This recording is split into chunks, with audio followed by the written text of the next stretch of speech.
जय श्री श्याम। आप सभी का हमारे YouTube channel MS science expert पर हार्दिक स्वागत। आज हम बात करने वाले हैं राजस्थान यूनिवर्सिटी के पास कोर्स के सेकंड सेमेस्टर के प्रैक्टिकल के सिलेबस के बारे में और प्रैक्टिकल फाइल बनानी कैसे हैं। सिलेबस का तो हमने अलग से वीडियो बना दिया है, अलग से क्लास बना दी गई है, लेकिन कई बार स्टूडेंट्स का ये कमेंट्स आता है या कंप्लेन आती है कि सर हमसे प्रैक्टिकल फाइल नहीं बन पा रही है। क्योंकि कई बार क्या होता है, कई स्टूडेंट या तो प्रैक्टिकल के समय क्लास में लैब में अनुपस्थित रहते हैं या किसी कारणवश वो पहुंच नहीं पाते हैं और प्रैक्टिकल फाइल बना दी जाती है। ऐसी परिस्थिति में उनको प्रैक्टिकल फाइल बनाते समय काफ़ी समस्याओं का सामना करना पड़ता है। तो आज इसी समस्या का निदान करने के लिए या इसी का उपचार करने के लिए हम ये क्लास लेकर आए हैं। काफ़ी महत्वपूर्ण क्लास होने वाली है। एक बार बिना वीडियो को स्किप किए हुए पूरा वीडियो आराम से देखें। प्रैक्टिकल की बात करें, सेकेंड सेमेस्टर की बात है ये, BSc पास कोर्स के सेकंड सेमेस्टर में। पहली बात तो diversity of chordates and embryology या डेवलपमेंट बायोलॉजी अपनी बुक का नाम है और उसी के बेसिस पर ये प्रैक्टिकल है। ठीक है, अब डाइवर्सिटी ऑफ कॉर्डेट्स में तो प्रैक्टिकल में क्या दिया गया है और एम्ब्रियोलॉजी या डेवलपमेंट बायोलॉजी में प्रैक्टिकल में क्या दिया गया, आपको कैसे फाइल बनानी है उसके बारे में देखो। सबसे पहले अपने को जो फाइल बनानी है वो एनाटोमी में एक क्वेश्चन जो आता है, पहला जो मेजर एक्सरसाइज अपने को आती है वो 6 नंबर की, वो एनाटोमी में से। एनाटोमी में क्या क्या दिया गया, swim bladder and cranial nerve, swim bladder and cranial nerve, ये आपके सिलेबस में भी आप डाउनलोड करके देख सकते हैं वहाँ पर।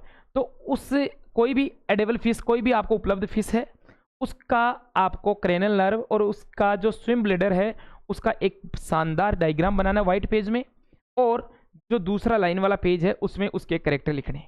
ठीक है, ये 2 पेज का काम हो गया। पहले पेज में स्विम ब्लैडर का डायग्राम बनेगा और जो लाइन वाला पेज है उसमें उसके बारे में लिखा जाएगा। दूसरे पेज में क्रेनल नर्व का डायग्राम बनेगा और जो लाइन वाला पेज है उसमें लिखा जाएगा। मतलब 4 पेज का काम है।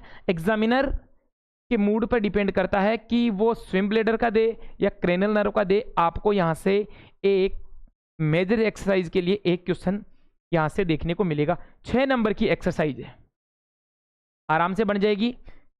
जो क्रेनल नर्व है उसका डायग्राम बनाना है, साफ सुंदर नामांकित चित्र बनाना है और उसके बारे में लिखना है। 2 पेज का काम है और 2 पेज का, ये 4 पेज का, मतलब एनाटोमी में से 4 पेज का काम हो गया।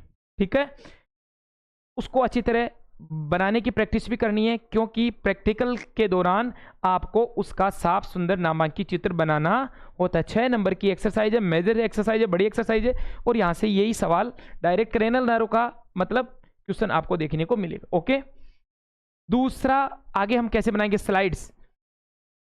स्लाइड्स में प्रोटोकोडेट्स, एग्नेथा, पीसीज, एम्फीबिया, रेप्टाइल्स और एवीज और मैमल्स, ये जो एनिमल्स हैं इनकी अपने को मतलब जो स्लाइड्स का अध्ययन करेंगे, जिसको स्पॉटिंग अपन बोलते हैं, इनमें से जैसे प्रोटोकोडेट्स में 7-8 एनिमल रखे गए हैं, एग्नेथा में भी 5-6 एनिमल रखे गए हैं, पीसीज में भी, एम्फीबियंस में भी, रेप्टाइल्स में भी, एवीज में से और मैमल्स में से। इसकी आपको फाइल में कैसे करना है, जैसे एम्फीबिया में 4 एनिमल है, तो जिस एनिमल का आप डायग्राम बनाने जा रहे हो तो व्हाइट पेज में तो डायग्राम बन जाएगा और उसके साथ में जो लाइन वाला पेज है उसके कैरेक्टर लिखे जाएंगे। इस प्रकार जैसे प्रोटोकोडेट्स में 4 एनिमल तो आपने ले लिए, जो व्हाइट पेज है उसमें आपको डायग्राम बनाना है और लाइन वाले पेज में लिखना है। 4 एनिमल एग्नेथा के ले लिए, 4 पीसीज के ले लिए, 6 एम्फीबियंस ले लिए, 8 रेप्टाइल्स के ले लिए, 6 एवीज के ले लिए और 5। इस प्रकार से स्पॉटिंग के लिए आपको कुल मिला के 20-25 जो डायग्राम है ये तैयार कर लेने हैं। ये आपकी स्पॉटिंग के लिए तैयार हो जाएगा। ठीक है ना, स्पॉटिंग का जो मैटर है वो 16 नंबर का है।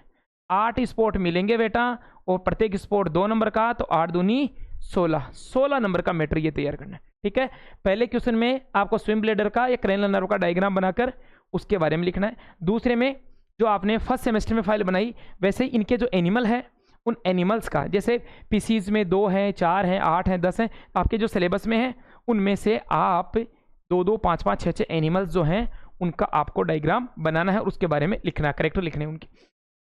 फिर बात आती है परमानेंट स्लाइड्स, स्थायी स्लाइडों का निर्माण। स्थायी स्लाइडों में ओरल हुड दिया गया है, ओरल हुड एम्पियोक्सस का, स्केल्स ऑफ, ये 2 ही टॉपिक है। परमानेंट स्लाइड में यही है। 4 नंबर की एक्सरसाइज है, माइनर एक्सरसाइज है।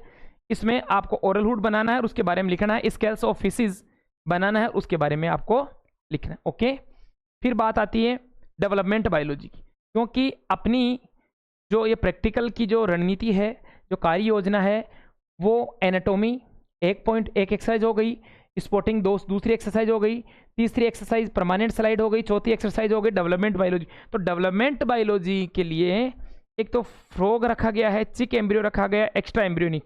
तो फ्रॉग में क्या देन करना, जैसे फ्रॉग का ब्लास्टुला का डायग्राम बनाना है, उसके बारे में लिखना है। क्लीवेज, विदलन जिसको बोलते हैं, गेस्टुलेशन, टेल बर्ड और टेडपोल, ठीक है। उसके बाद में चिक एम्ब्रियो, जो चूजे का जो भ्रूण है उसकी विभिन्न अवस्थाएं, जैसे 18 घंटे की अवस्थाएं, 21 घंटे की अवस्थाएं, 24 घंटे की अवस्थाएं, 33 और 48 घंटे की अवस्थाओं का आपको डायग्राम बनाना है और उनके बारे में लिखना है।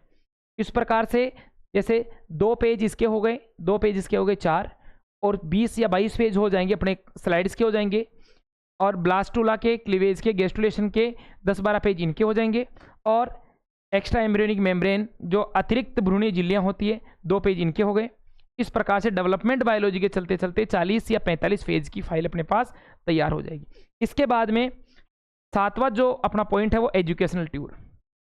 किसी भी जूलॉजिकल गार्डन या पार्क या अभ्यारण्य या राष्ट्रीय उद्यान का हमने एजुकेशनल टूर के दौरान अध्ययन किया है, तो उसकी रिपोर्ट तैयार करनी है 2 या 3 पेजों की, और उस रिपोर्ट को भी फाइल में ऐड कर देना। ओके, उसके बाद में जो 8वां क्वेश्चन देखने को मिलेगा वो वाइवा का, और 9वां जो क्वेश्चन देखने को मिलेगा वो क्लास रिकॉर्ड का। क्लास रिकॉर्ड तो ये अपना प्रैक्टिकल हो ही गया, और वाइवा के लिए अपने को क्या करना है, वाइवा के लिए अपनी जो बुक है जिसका नाम है डाइवर्सिटी ऑफ कॉर्डेट्स एम्ब्रियोलॉजी, जिसका हमने पेपर दिया अभी हाल ही में एग्जाम लगा है, उसकी कोई भी 2 unit, first unit, second unit, third fourth या थर्ड सेकंड, कोई भी 2 यूनिट बढ़िया सी तैयार करनी है। एग्जामिनर के सामने इन दोनों यूनिट को में से बोल देंगे कि दोनों यूनिट में से सर सवाल पूछ लो, और आपका वाइवा बहुत ही शानदार जाएगा, ठीक है। तो इस प्रकार से अपना 6 नंबर की एक्सरसाइज एनाटॉमी की हो गई, 16 नंबर की एक्सरसाइज अपनी स्लाइड्स की हो गई, 4 नंबर की एक्सरसाइज अपनी परमानेंट स्लाइड की हो गई, और 4 नंबर की एक्सरसाइज डेवलपमेंट बायोलॉजी की हो गई, और 5 नंबर वाइवा के, 5 नंबर क्लास रिकॉर्ड के। इस प्रकार जो टोटल नंबर हैं अपने पास वो इस प्रकार से आपके सामने कंप्लीट हो गए। ओके, फाइल बनाते समय 2 बातों का अवश्य ध्यान रखें। एक तो डायग्राम जब आप बना रहे हैं तो डायग्राम के कॉर्नर में उस एनिमल का क्लासिफिकेशन अवश्य लिखें। इसके साथ जब आप उसके कैरेक्टर लिख रहे हैं तो पहले उसका क्लासिफिकेशन लिखें, फिर उसके बाद में उसके जो महत्वपूर्ण कैरेक्टर हैं 7-8 कैरेक्टर वो लिखें। क्लासिफिकेशन लिखना नहीं भूलें, बिना क्लासिफिकेशन। और जब आप डायग्राम बना रहे हैं तो चारों तरफ से फाइल को मार्क करें। ओके, मेरे द्वारा या इस चैनल द्वारा बताई गई जानकारी आपको कैसी लगी? अगर जानकारी अच्छी लगती है तो लाइक करें, और अगर आप चैनल पर नए हो तो चैनल को सब्सक्राइब करना ना भूलें, ताकि आने वाले जो भी नए वीडियो हैं, जो भी नई क्लास है, उसकी सूचना समय समय पर आपको मिलती रहे। Thank you.